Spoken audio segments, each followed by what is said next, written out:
Nah, khusus untuk Aceh, dari tiga pasangan capres, hanya Anies Baswedan dan Prabowo Subianto yang kini menjadi buah bibir. Arus dukungannya masih saling kejar-mengejar, walaupun tim relawan dan tim sukses Anies Baswedan lebih optimis akan meraih suara mayoritas dibandingkan dengan Capres Prabowo. Sementara Capres Ganjar Pranowo, kalaulah boleh saya jujur, saya harus katakan kepada Ketua PDIP, Ketua Umum PDIP Ibu Megawati, maaf Bu, Ganjar Pranowo memang tidak gigit di Aceh.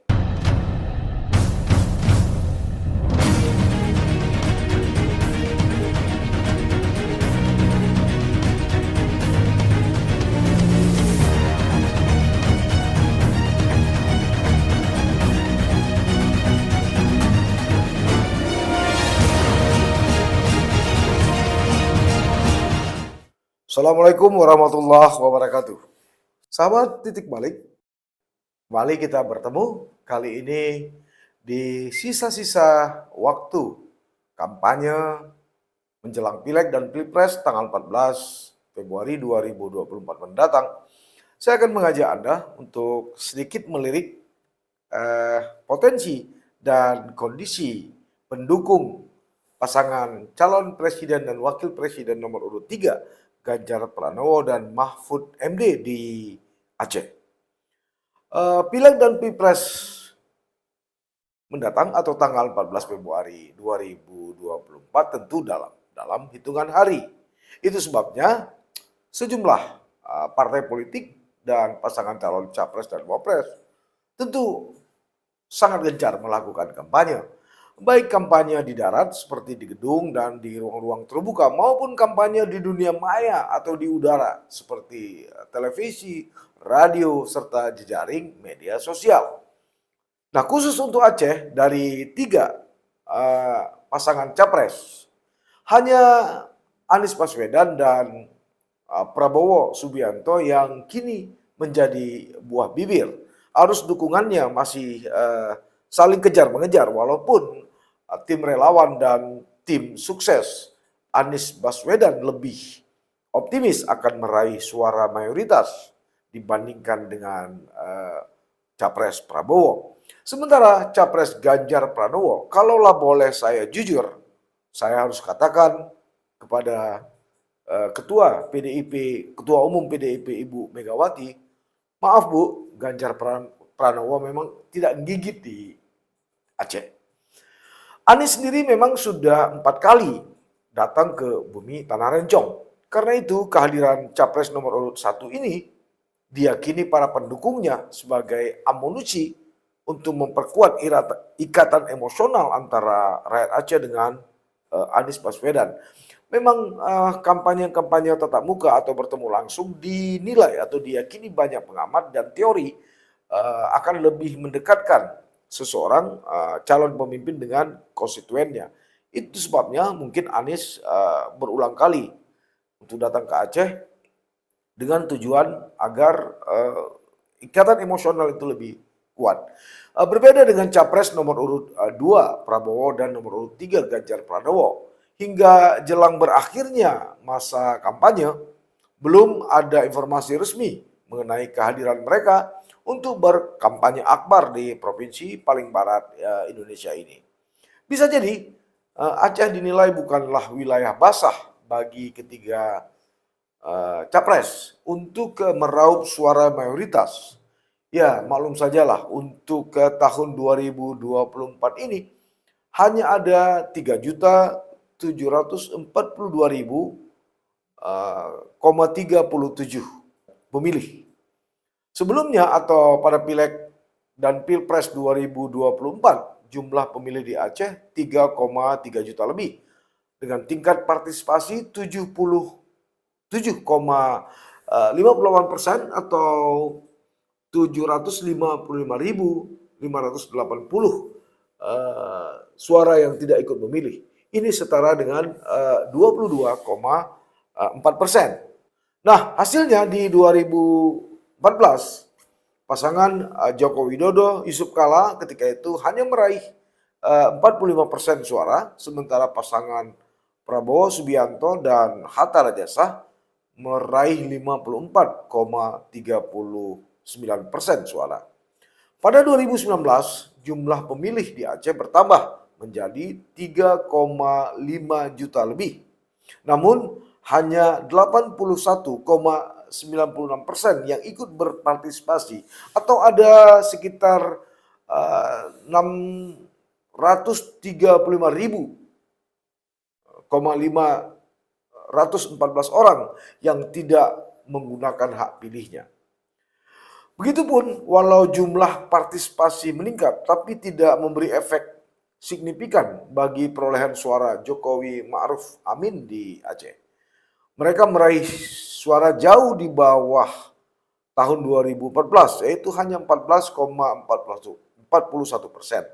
Sementara paslon Prabowo Subianto Sandiaga Uno justru meraih suara dengan peningkatan yang tajam sekitar atau 85,59%. Lantas bagaimana dengan prediksi hasil Pilpres 14 Februari 2024 di Aceh?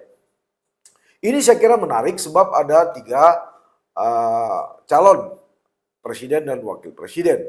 Karena itu ada yang memprediksikan atau ada yang memprediksi perolehan suara akan sedikit terpecah atau terdistribusi alias tidak terkonsentrasi pada salah satu calon saja, walaupun tidak sama rata, tapi tidak ada juga yang dinilai akan lebih dominan atau mayoritas. Anies misalnya, dia diprediksikan akan kesulitan juga untuk menembus angka di atas 70% atau setara dengan posisi Prabowo pada Pilpres 2019 lalu di Aceh yang meraih 85,59%.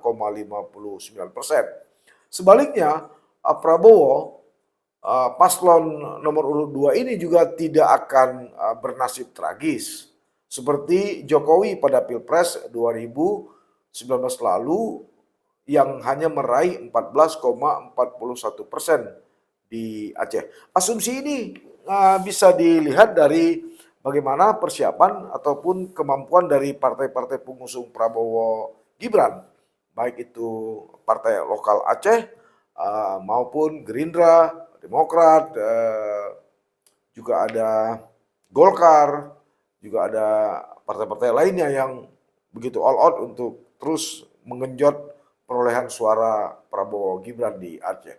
Nah, target ini sepertinya memang agak berat karena memang tim Anies sudah menggarap Aceh sejak 2 tahun lalu.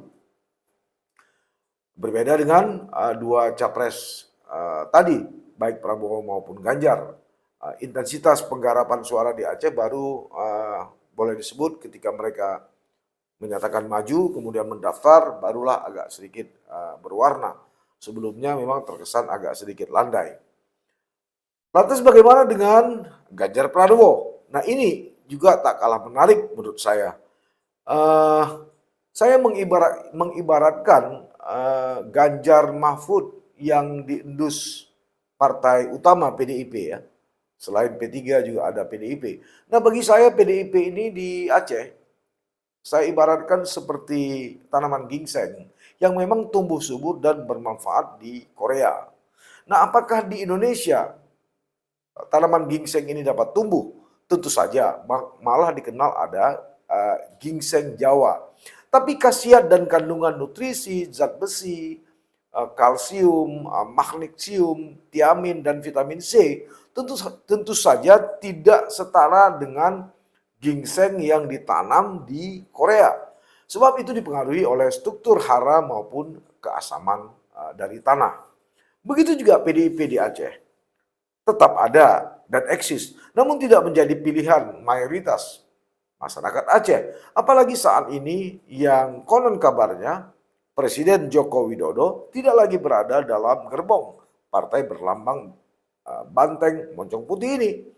Karena itu banyak pihak memprediksikan bahwa paslon nomor urut 3 Ganjar Pranowo dan Mahfud MD yang diendos PDIP di bawah komando Megawati Soekarno Putri maksud saya, tidak akan meraih suara di atas 10%. Atau paling maksimal meraih 14,41% suara di Aceh seperti yang diraih Jokowi pada Pilpres 2009 lalu di Aceh. Ini target-target yang sudah sangat maksimal menurut saya. Prediksi ini tentu bukan tanpa alasan. PDIP memang kurang diminati rakyat Aceh karena memang punya persoalan historis dan ideologis. Ini tidak lepas dari persoalan atau faktor historis dan ideologis antara rakyat Aceh yang memiliki benang merah dengan kekecewaan terhadap Presiden Soekarno yang dinilai telah menipu dan mengkhianati rakyat Aceh.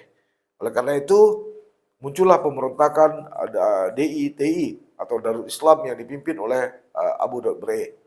Walaupun kemudian damai. Begitu juga dengan Megawati Soekarno Putri yang dinilai ikut melestarikan pelanggaran HAM di Aceh dengan memberlakukan darurat militer pada 19 Mei 2003 silam. Nah, akibatnya pada Pilpres 2004 dari 2,2 juta lebih pemilih di Aceh, pasangan Megawati yang ketika itu bersama dengan Hasyim Musyadi sebagai calon presiden dan wakil presiden hanya meraih suara 120.226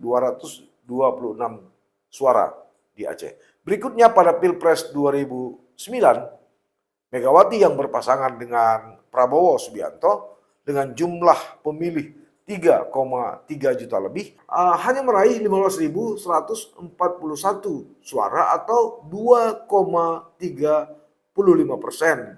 suara di Aceh. Justru anjlok. Ya, bergeser ke kursi legislatif atau DPR RI pada pemilu legislatif 2014 lalu, PDIP memang mendapat atau meraih satu kursi dari daerah pemilihan atau Dapil Aceh II atas nama Tagore Abu Bakar. Mantan Bupati Bener Meriah ini berhasil meraih 110.281 suara. Tapi di Dapil Aceh I, PDIP tidak meraih kursi. Pada Pileg 2019, PDIP di Dapil 1 hanya memperoleh 25.499 suara dari 7 caleg yang dia jagokan. Sementara di Dapil 2, walaupun meraih 85.882 suara, PDIP juga tidak berhasil mengirim wakilnya ke Senayan, Jakarta. Jadi sekali lagi, Ibu Megawati untuk Capres dan Cawapres, rakyat Aceh sepertinya mau milih Ganjar dan Mahfud. Begitu juga dengan kursi DPRK, DPRD atau DPR Aceh dan DPR RI. Masih agak berat rasanya. Jikapun ada, saya kira hanya satu kursi. Itu pun kalau rakyat Aceh atau rakyat dari bumi Tanah Rencong sudah lupa dengan catatan-catatan miris terkait sejarah kelam masa lalu, baik beririsan dengan Soekarno maupun dengan Anda sendiri. Demikian, sampai bertemu. Assalamualaikum warahmatullahi wabarakatuh.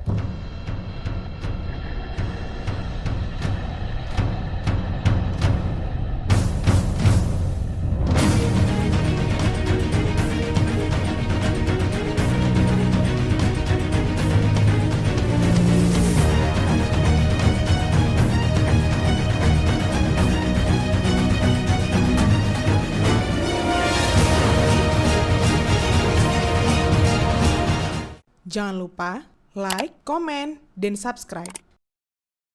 Serta aktifkan lonceng notifikasi